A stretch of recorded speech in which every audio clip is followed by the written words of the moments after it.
Best Buy accidentally sells someone a brand new Chromecast, one that hasn't actually been announced to the public yet.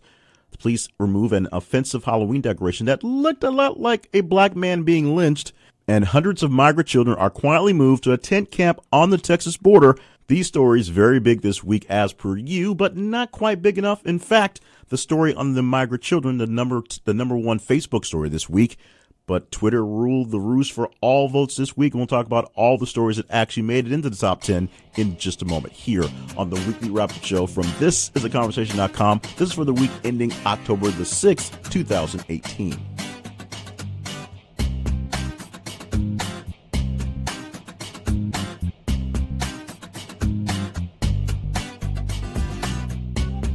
And welcome to the show. My name is Jay Clean Payne, your host for this show and the man behind the things that are going on at the website ThisIsAConversation.com and its attached social media sites, which are on Twitter, th_conversation, and on Facebook, This Is The Conversation. This was an interesting week and the countdown per you, and all the things we're going to talk about are based on your analysis, based on your votes, based on your input. What we do every single week is we post various stories from various news sources that may or may not be headline news. Sometimes they're really silly small stories, and sometimes they're pretty big things that don't get much love because we're stuck on something on a chyron on the major network.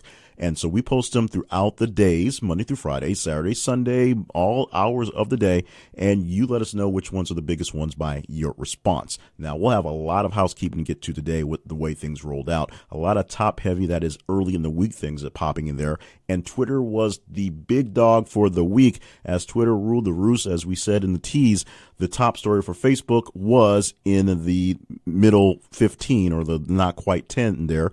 So we'll talk about how that happened, how we think it happened. It was also a relatively light week of posting after getting back to the swing of things doing this. Restarting this about maybe a month ago, about 4 or 5 weeks ago. We only posted 98 specific stories. A lot of things we posted were basically us hyping ourselves up this week.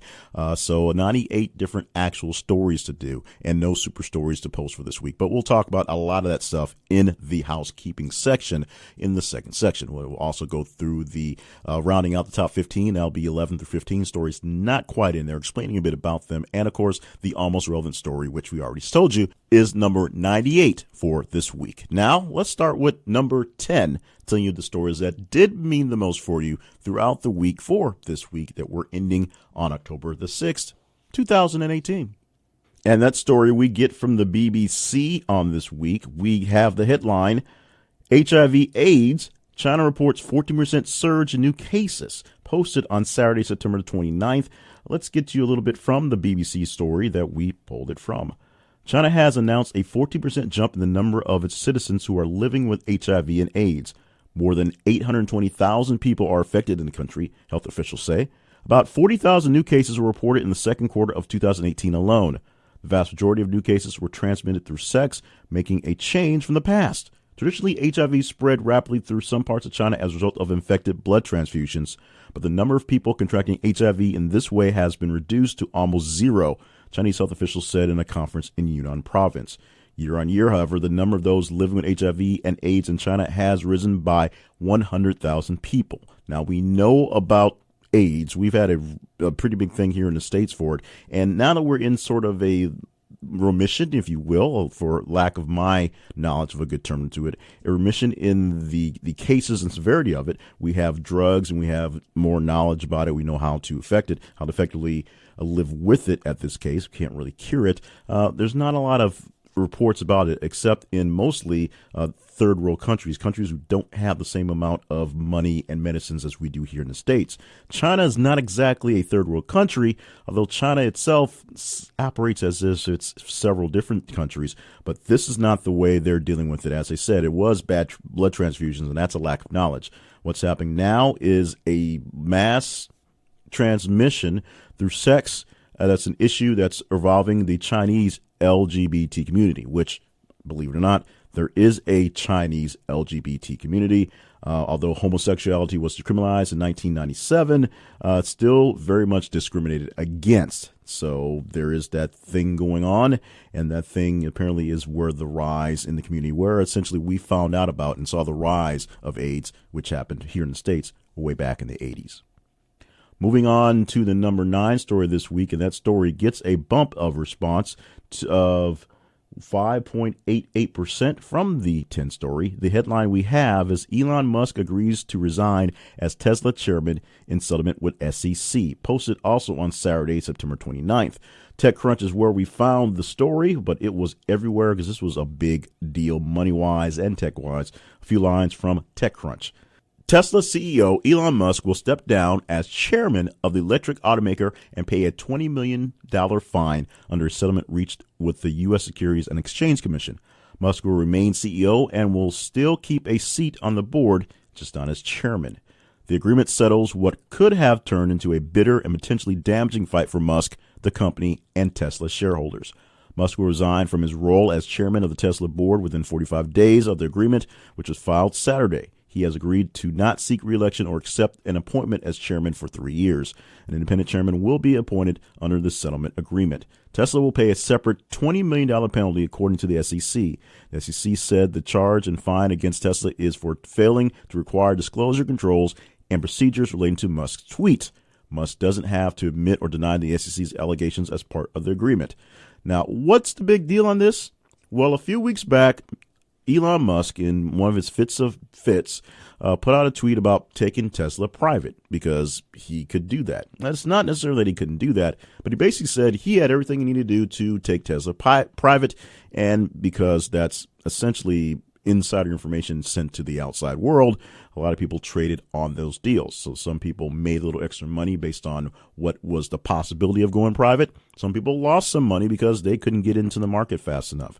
And that's a no-no. Causing ripples into the markets for your own company for gain or loss, some people do want loss, by the way, is an issue. And Elon Musk, he may be, I don't know them personally. Sounds like an arrogant prick to me, but he doesn't have complete control of this one, and he didn't get away with this one. He gets away with a lot of other things. And, of course, there was the talk about him smoking weed on the Joe Rogan podcast a few weeks ago. That's nothing compared to this. This is dealing with real people and real money, and that's what happened here. Let's move on to another story that is a bit disturbing, actually a lot disturbing. Here's the headline we have. Florence, South Carolina shooting. 5 officers shot, sheriff office says. This came to us on Wednesday, October the 3rd. We got this one off of CNN. We're going to read you a few lines from the story, which I believe was updated a few hours ago.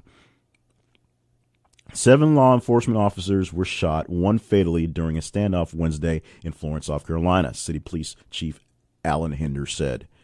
Florence County Sheriff's deputies were executing a search warrant when a man opened fire, said Major Mike Nunn, a spokesman for the sheriff's office.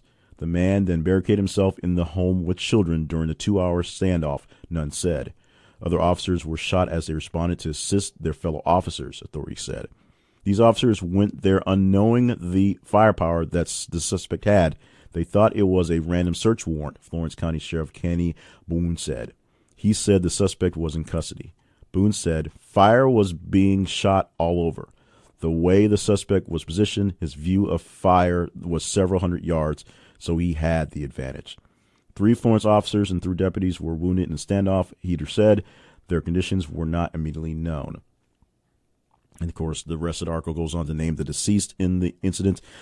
More of these things are happening, and there's not really much commentary I can give on this other than the fact that it is sad that there's so many lives being lost in these sort of standoffs. We're not sure from the story here what the deeper details was going on in the issue.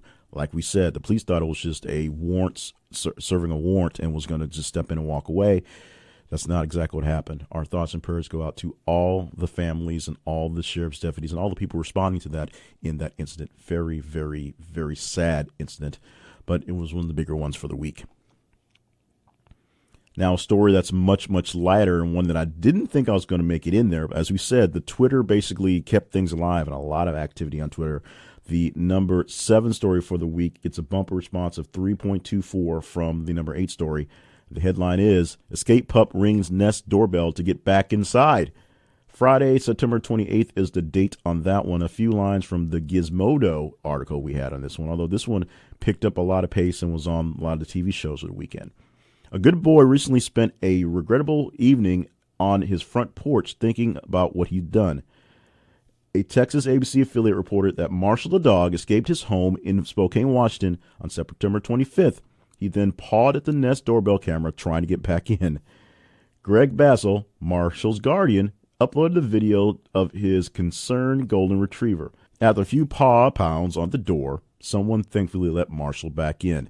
The story is it might be a lighter story, but it's one that caught a lot of big attention across the internet. And with some of the heavier stories we will report on today, this is one that you'll be thankful we dropped in here. When it came through, I was, like I said, I didn't think it was going to make it, but it picked up some surge late in the weekend, and now it is here, taking a pretty hefty chunk of the spot right here at the 7th spot.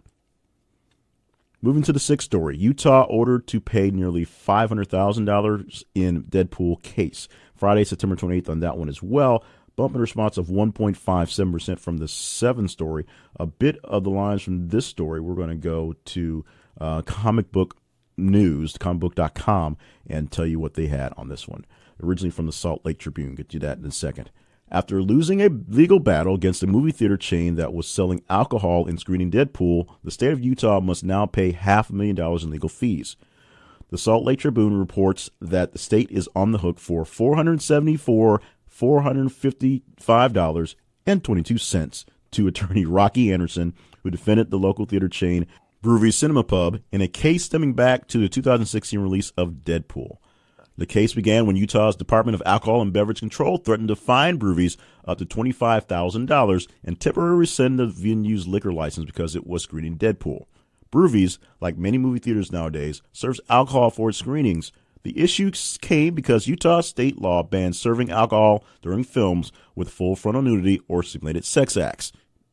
Broovies filed a lawsuit against the state and won last August. The latest ruling puts the state on the hook for the substantial legal fees from Broovies' representation. So there you go. Pretty simple. Utah is Utah, and because it is what it is, and it has a law that says you can't serve booze and show full frontal nudity, which was pretty much all Deadpool was, they're all now on the hook for $500,000. Let's move on to the next story for this week. It is the story from the 5th spot. Jefferson Airplane co-founder and guitarist Marty Balin dies at age 76. Friday, September 28th, when we posted this one as well, 0.52%, very slight bump from the number 6 story. Quick read on this one. Jefferson Airplane vocalist guitarist Marty Balin, who co-founded the San Francisco psychedelic rock band in 1965 and played a crucial role in creation of all their 1960s albums, including Surrealistic Pillow and Volunteers, died Thursday at the age of 76. Balin's rep confirmed the musician's death to Rolling Stone, though the cause of death has currently unknown. Sorry for the butchering of that. But yes, Rolling Stone is where we pulled this from. Big story for you classic rockers who like actual classic rock, not 80s and early 90s rock, which apparently now is on the classic rock rosters. But Jefferson Airplane co-founder, now dead at age 76, Marty Balin. Moving on to another lighter story, although some people were a bit offended of the offense. Here's the headline.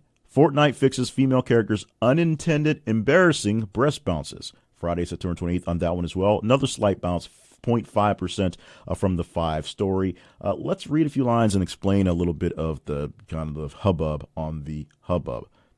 The latest update to the wildly popular online game Fortnite had one blatantly obvious feature. New female character Calamity had a prominent bounce in her upper body.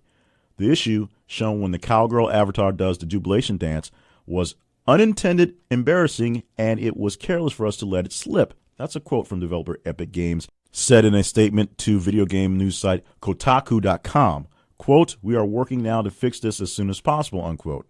So the actual fix to the game is in. The physics have been changed, and yes, we are blaming physics, and it's what the problem really is. The mechanics, game mechanics in the code puts a level of physics the reality that keeps us chained to the floor when the whole gravity thing, it manages things in the game as well, although physics aren't necessarily one for one, because obviously people can't necessarily fly, do flips, and do all the weird things they do in video games. The game physics allows different characters and different people, different things, to do different things based on the physics. And some programming error allowed the physics of the body of Calamity to be a bit jiggly when she did her Jubilation dance. Now, the real issue is, it got away. How to get away? Maybe the guys thought it was cute and just didn't pay attention to it. Maybe someone thought it was just people would get onto it. And that's what happened. There are various people who, of course, are glad it got fixed. You can hear various stories about video game physics, or more importantly, video game physiques, how the women tend to be a bit more endowed than they probably are in real life, and how dudes are really stout and they don't complain about it. But a lot of complaints because some people kind of got into it. In fact, there's a lot of female players who thought they were in on the joke by playing that character because of the jiggling from the dance. However, because we live in a world that we live in, and at some point in time, common sense usually does rail in on things, we're back to normal physics, more or less, for no more dance in a video game character. Yes, we are going there today because that's one of the stories you wanted to go to. Another story you want to go to, dinosaurs, always huge, and a huge new dinosaur species discovered in Africa. Friday, September 28th, on that one, another short bump in response of 0.5%. So those were very tight on the numbers that raised from 1 to 2 to 3, or in this case, 6 to or 5 to 6 to 4 to 3. Somewhere in there. Let's give you a bit of the story. We pulled this one also from USA Today. A few lines from it. Fossils of a new giant species of dinosaur have been discovered in South Africa, a study published Thursday reports. The creature, which lived some 200 million years ago, was about twice the size of a modern-day African elephant. It was also the largest land animal alive on the planet at the time, according to the study. Known by the scientific name, which I'm not even going to go with, it weighed over 26,000 pounds and stood about 13 feet high at its hips. No, I'm not going to try to pronounce it. Although it isn't the biggest dinosaur ever found, it's, quote, the first true giant that evolved in the long line of dinosaurs called sauropod dinosaurs, said a study co-authored by Jonah Choni, a paleontologist at the University of Witwatersrand, in a statement. That is a university in South Africa, so it's not like Notre Dame, and I can't pronounce it there. So if you're a big lover of the dinosaurs, most of us are. Dinosaurs are kind of awesome, to be honest. We found a new dinosaur, something new to talk about and think about in the turmoil we're having with all of our weird politics stuff here.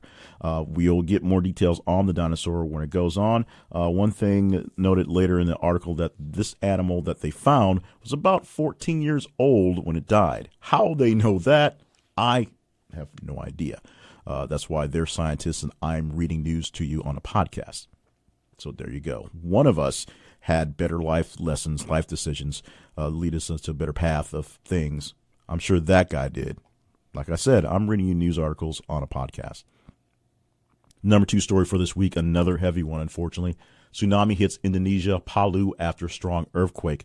The BBC is where we got this article in particular. It gets a bumper response of 35.03% from the 3. It is posted, or was posted, his one, September the 28th. That's also on Friday.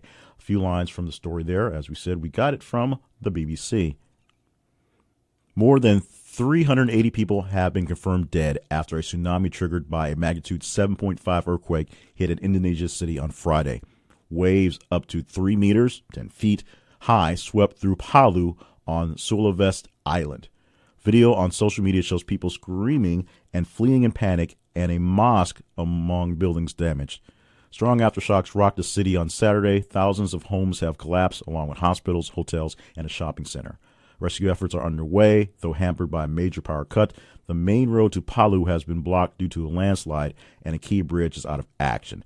These numbers increased dramatically for this actual incident. A lot of time was spent over the weekend with people trying to travel through Indonesia to get from one place to another to get aid through and give reporting in, but there was a lot of issues with power being out, tree lines being down, roads being washed out, and of course the landslides, the massive landslides from a tsunami after a pretty big earthquake. Our thoughts, prayers, and hopes are going out to these people, the people of Indonesia, and all the folks working to get them back to normal as quickly as possible, although this is one that I'm not sure normality will be back anytime soon.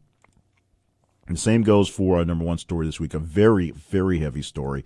Let me give you some of the stats on it first. Number one, it gets a bumper response from the 2 story of 4.51%. A bumper response from the number 10 story, that of course was the AIDS in China going up. That was 63.53% more engagement than that one.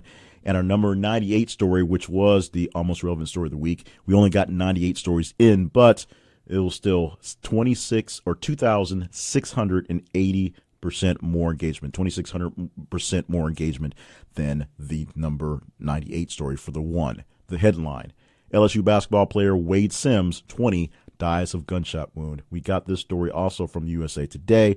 Let me read you some lines from the story, which has been updated slightly since it was originally published. An LSU basketball player was shot and killed early Friday morning. Wade Simmons, a junior forward and Baton Rouge native, was taken to a hospital with an apparent gunshot wound shortly after midnight and later died due to his injury. According to a news release from the Baton Rouge Police Department, he was 20 years old. Police say the shooting occurred at approximately 12:25 a.m. on a street just south of Southern University, which is located north of downtown Baton Rouge, near a turn in the Mississippi River. The investigation, which is ongoing, classifies Sims' death as a homicide. LSU basketball coach Will Wade said in a news conference that he, quote, got the call that you never want to get, unquote, early Friday morning and rushed to the hospital where he was informed of Sims' death. He relayed the news to his team at 6:30 a.m. when the Tigers had previously scheduled a workout.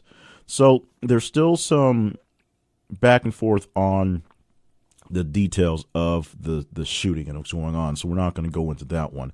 These things happen, unfortunately, and, of course, these things happen in ways that get really complicated and really, really just really weird in some cases. The story we have here goes on to talk about the things in his life, his family, his upbringing, his stats as a player in high school and in college. This is the things you do when you announce these sort of things. There's more to the story, and we know it. This happened, of course, last weekend. So there have been trickling of bits and pieces here and there. I'm sure fairly soon the school will announce something, because the school will have to know what's going on, even though it happened off campus in another school, so on campus someplace else. The Southern University will probably want to have something to do with what's going on, because it's a big deal that a basketball player from another school gets killed miles away from its own campus. We'll see how that plays out. But now we've seen how things have played out for this week's top 10 stories, and they play out this way more or less all the time because you help us do that. And it's simple. You just go to your Facebook or your Twitter and you follow us. And when the stories we post out come into your feed, you engage with them if you like them. And if you don't like them, engage anyway, because we love engagement. You just like, love, share, respond, do whatever you want to do to it on basically whatever platform you want.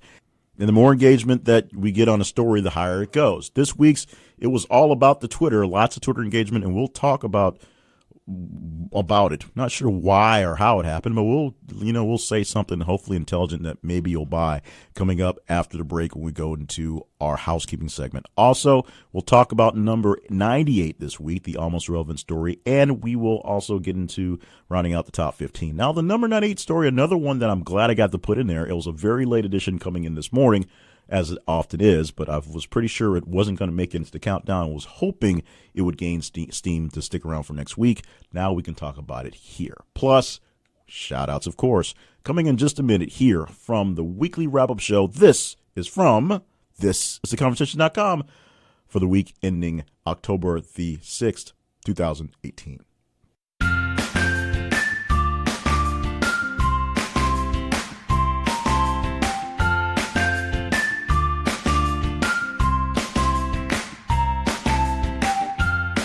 This is the part where I tout the joys of working with Cloud9 Living for your excursion experience, but I no longer have to tout them because I have other people's words to tout for me. Let me read a few more of the newer responses from Trustpilot and some of the great experiences. This is from Sherry with a 5-star experience. Cloud9 was awesome to deal with. I actually sent a certificate to the wrong address, and one phone call was all it took to get it right. This is from Margaret, another 5-star one, saying, I bought a couple of the packages and was more than satisfied. The rep that I had took a lot of time to help me since I didn't have a computer to print out the voucher. They were kind enough to mail it to my address as a wedding gift for friends. Thank you so much. This guy, Josh Smith, had a Ferrari 488 drive that didn't quite work out so well for the extreme experience he bought from Cloud9, but he's going to update his review, which is still 5 stars, because the crew that helped them get their excursion is helping him fix whatever was wrong with the excursion. So he's going to re-review it once he actually gets a chance to drive that Ferrari. Unfortunate events probably kept it from happening, but trust me, they want you to have your experience, and we want you to deal with them because they are awesome. They are overall 4-star from Trustpilot, and they have so many great things for you to do via Cloud9 Living in so many great places. Some of the great cities you can visit are Vegas, Salt Lake City, Cleveland, Charlotte, Miami, Nashville, Minneapolis, of course, New York, Boston, Dallas, places like that, with some of the greatest, weirdest, oddest, and amazingest excursions. You can take an awesome date night, take a nice adventure cruise. You can go whitewater river rafting for some odd reason. You can drive one of those fast Ferraris for whatever reason you want to.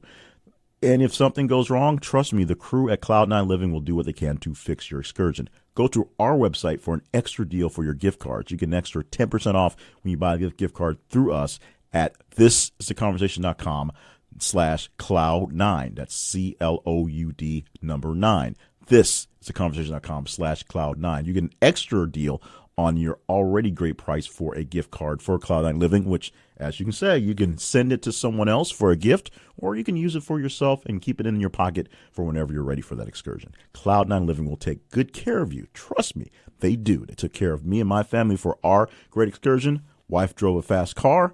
I'd have to be nowhere nearby. They can take care of you for whatever you're looking for from Cloud9 Living. Hi, I'm Jay Batts. And I'm Michael. And we're the hosts of a very thought-provoking show called The What If Podcast. On it, we'll explore the big and little what ifs of life and steer our listeners toward a better understanding of the real or hypothetical situations we might find ourselves in. Or not. On our journey, we'll learn interesting facts and fictions about the everyday world. And sometimes, most of the times, we'll dive headlong into rabbit holes that slide up against the subject and sharply turn away from it. Come along with us. We'll have fun and learn something new together. New episodes release every other Tuesday.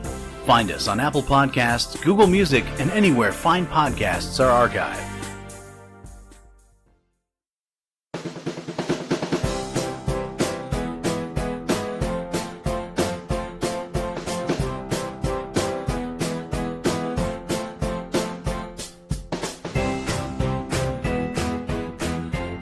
Because Twitter was all on it for responses this week. We're going to start off with Twitter for our shout-outs for this week ending show. Two Smokes Podcast in on it, Chris Burley as well.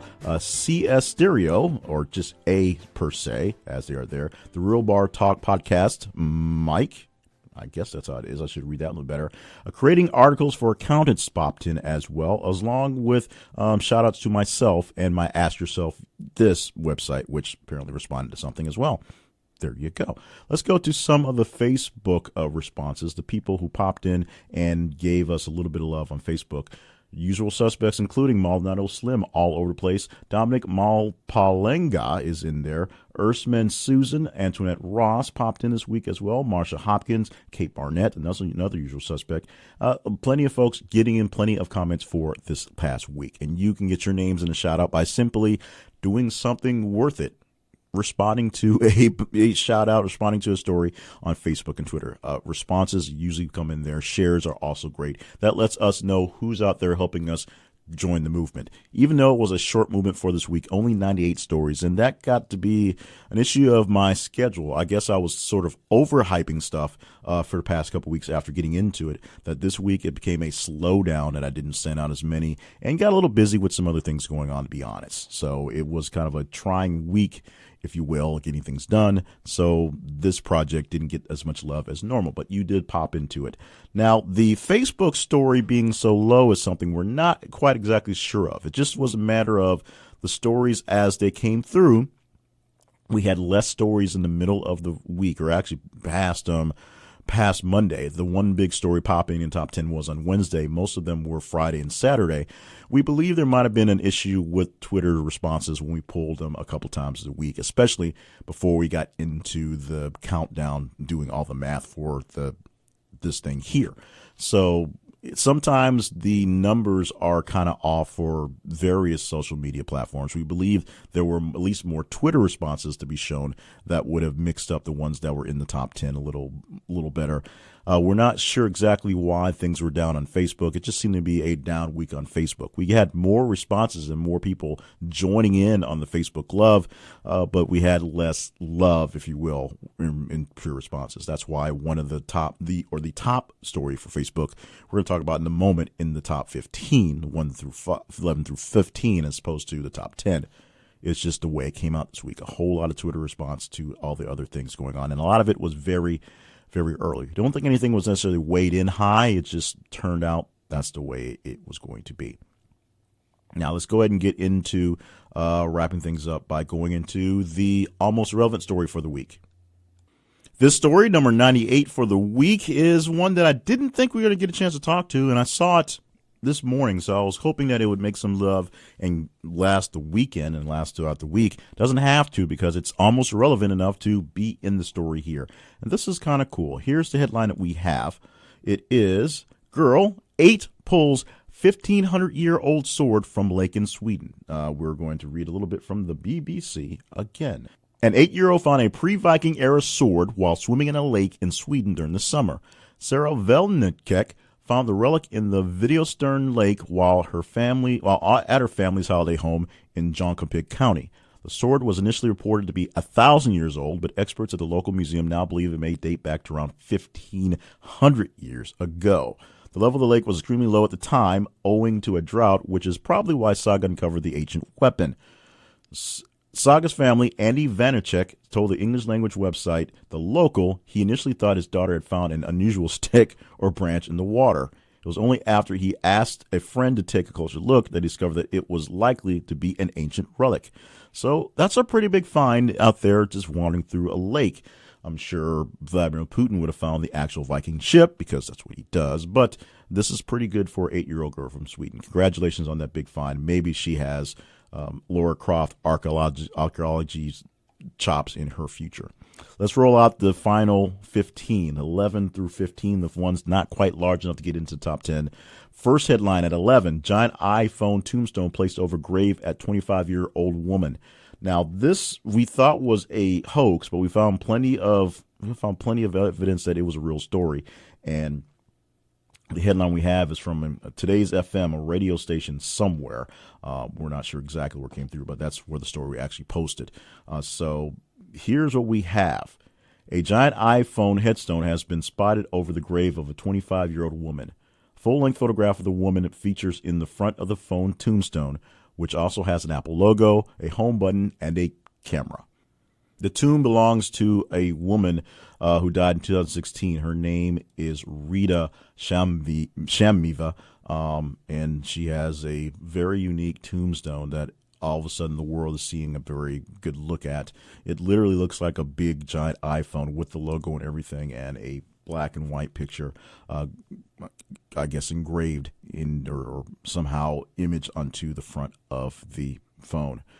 It's a very unique thing, a very unique story, and it definitely caught a lot of people's attention this week.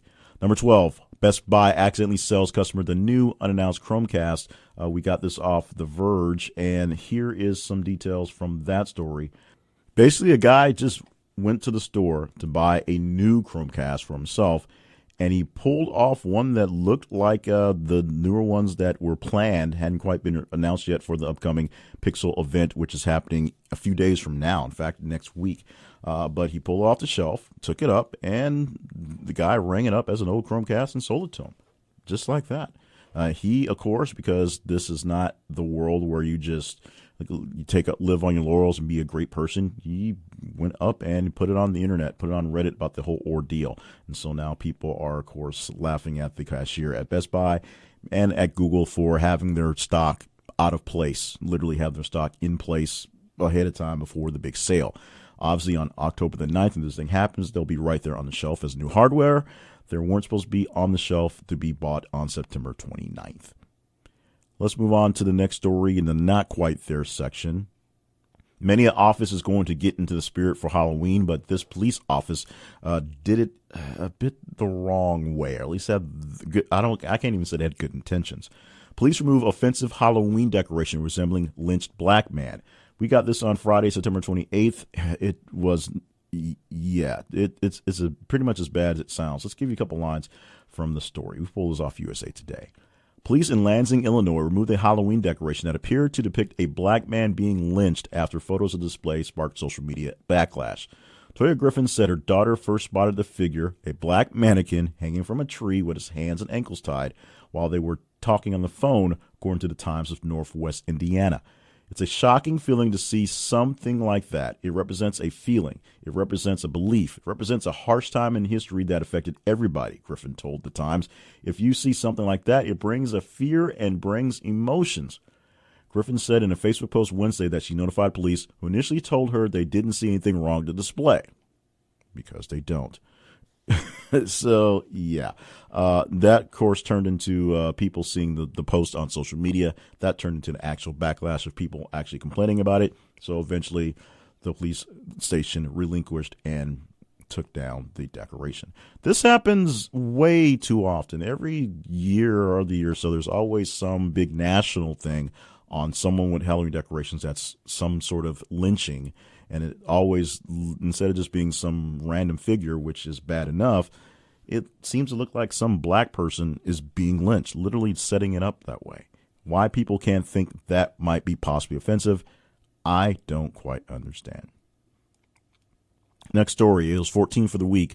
Hundreds of migrant children quietly moved to a tent camp on the Texas border. Sunday, September 30th was the date this was posted as well. A few lines from that story that we got off the New York Times. In shelters from Kansas to New York, hundreds of migrant children have been roused in the middle of the night in recent weeks and loaded onto buses with backpacks and snacks for a cross-country journey to their new home, a barren tent city in a sprawling patch of desert in West Texas. Until now, most undocumented children were being held at federal immigration authorities, had been housed in private foster homes or shelters, sleeping 2 or 3 to a room. They received formal schooling and regular visits with legal representation assigned to their immigration cases. But in the rows of sand-colored tents in Torreno, Texas, children in groups of 20, separated by gender, sleep lined up in bunks. There is no school. The children are given workbooks that have no obligations to complete. Access to legal services are limited. The midnight voyages are playing out across the country as the federal government struggles to find room for more than 13,000 detained migrant children, the largest population ever, whose number have increased more than 5-fold since last year. Of course, this is a big domino after domino after domino. This came about from the issue where anyone coming to cross the border was being arrested and children were being separated from the parents, initially sent to foster care, initially separated, and then a lot of these parents were sent back. A lot of these parents had issues, and now they're having troubles getting the parents back with the kids. Documentation essentially issue. Now they're trying to basically gather all the kids together so they can know where they are, maybe find a way to get them back. This was a very deep and detailed story, and as we said, the biggest Facebook responded story for the week. It did not, for some reason, have enough extra juice to get past all the major Twitter stories that were out there. It was high enough to be 14, high enough to be seen, but not quite high enough to be in the spotlight for the week. And the last story for this week is the 15. The headline is California Governor Jerry Brown signs bill banning gun sales to people under 21, citing Parkland. NBC News was the source for this one. We got this as we posted it on Saturday the 29th. Here is the details, a few of them from that story. Most people under 21 won't be able to buy guns in California starting next year under a law Governor Jerry Brown announced signing Friday. It will prevent people under 21 from buying rifles and other types of guns. State law already bans people under 21 from buying handguns. New law exempts law enforcement, members of the military, and people with hunting licenses from the restriction. it was one of dozens of bills Brown took action on. So this was a day, and this actually goes into a bunch of different bills and goes deeper into the meaning behind this. One of the things that were touted on this was Parkland, the Florida high school shooting that was earlier in the year where 17 people were killed.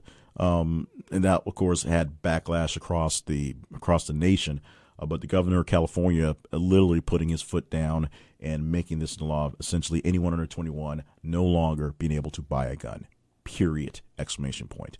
That's all said and done. And with that, we're all done. Not quite said yet with the weekly wrap-up show from This Is a Conversation. A quick reminder, you can be a part of all things here by just following us on the social media you're already doing. Follow us on Facebook at This Is a Conversation and follow us on Twitter at @TH_conversation. Make sure we're signed up to be in your feed. Put us so that we're coming up in your profile. And when you see our stories come up, if you like them, like them. If you love them, love them. If you hate them, hate them. If you want to laugh, give it a giggle. If you want to share it, please do. Respond as you want to. And the more responses we get from each story, the higher it goes up into the polls for the week. And we get you the top 10 as per you, not per the mainstream media, not even per me. My only role in this is to pick the stories and kind of get in there, and I think at the best time possible for exposure. You actually give it the exposure that it needs by responding to that. Respond to us by replying to us via the social media hacks. Also, the website, thisistheconversation.com, and our email address is theconversationinbox@gmail.com. Find out more things about what I have going on at my main website, jclevelandpayne.net. And, of course, subscribe to the podcast, share it with friends, family, and strangers so that we have more people in on the great conversations. And be here next week. We'll tell you what top 10 stories you told us to talk about, because that's what we're talking about on the weekly wrap-up show from thisistheconversation.com.